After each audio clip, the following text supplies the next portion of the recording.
જિલ્લાના પલસાણા તાલુકાના જોડવા ગામે લગ્ન પ્રસંગમાં ડીજેમાં નાચવા બાબતે થયેલી બબાલ હત્યામાં પરિણમી હતી। જોડવા ગામે આરાધના લેકટાઉન વિભાગ નજીક મિત્રને ત્યાં લગ્ન પ્રસંગ હોય અને ડીજેના પ્રોગ્રામમાં કેટલાક મિત્રો વચ્ચે ડીજેમાં નાચવા બાબતે બબાલ થઈ હતી, જેમાં એક યુવકને સુરતે ડીજે રમવા આવેલ કેટલાક કિસ્સાઓએ માર મારીને તીક્ષ્ણ હત્યાના ઘા ઝીકતા મોત નીપજ્યું। જિલ્લામાં મોટો ઔદ્યોગિક એકમ ગણાતા પલસાણા તાલુકામાં ચોરી અને લૂંટ બાદ હત્યાનો સિલસિલો પણ યથાવત છે। પર પ્રાંતીય વિસ્તારમાં લોકોને જાણે કાયદાનો કોઈ ડર જ ના હોય તેવી રીતે વધુ એક ઘટના પ્રકાશમાં આવી છે। સુરત જિલ્લાના પલસાણા તાલુકાના જોડવા ગામે આરાધના લેકટાઉનમાં તુષાર દેસલે નામના વ્યક્તિના ઘરે લગ્ન પ્રસંગ હતો। આ લગ્ન પ્રસંગ નિમિત્તે ડીજેનો પ્રોગ્રામ હતો અને કેટલાક યુવકો ત્યાં ડીજેમાં હતા, જે પૈકી એક રવિ વિજય દુબે નામનો યુવક પોતાના સાથી મિત્રો સાથે ડીજેમાં નાચવા ગયો હતો। દરમિયાન સુરતથી આવેલા કેટલાક કિસ્સાઓ સાથે ઝઘડો અને બોલાચાલી થઈ હતી।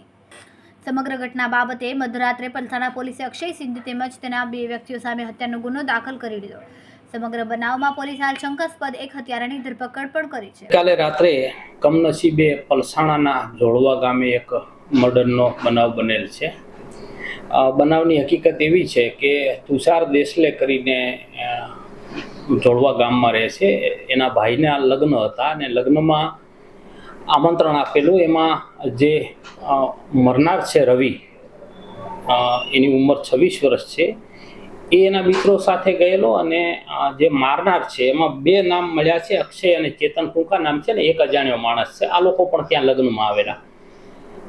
એ દરમિયાનમાં એમને કંઈક ડીજેમાં નાચવામાં ઝઘડો થયેલો અને બાદમાં બિલકુલ ઘરની સામે જ આ તુષારના ઘરની સામે રામેશ્વર મંદિરનો ચોક પડે છે, એ ચોકમાં એ લોકો ભેગા થઈ ગયેલા અને એ દરમિયાનમાં કોઈ એક જણાએ ધારદાર છરીથી એને હુમલો કરી અને પડખાના ભાગે છરી મારી, એટલે દવાખાને જતાં પહેલાં એનું ત્યાં મોત થયેલું, ડૉક્ટરે એને મરણ જાહેર કરેલ છે। અત્યારે એક આરોપી શકબંધ છે અને રાઉન્ડ અપ કરેલું છે અને બાકીની 3 અલગ અલગ ટીમો બનાવી અને આરોપીને શોધવા માટે તજવીજ ચાલુ છે। આરોપીઓ સુરત સિટીના છે એવું અત્યારે જાણવા મળ્યું છે અને અહીં લગ્નમાં આવેલા હતા અને એ દરમિયાનમાં ઝઘડો થયેલ છે। અત્યારે તપાસ પીઆઈ કરી રહ્યા છે અને આરોપીની શોધખોળ ચાલુમાં છે।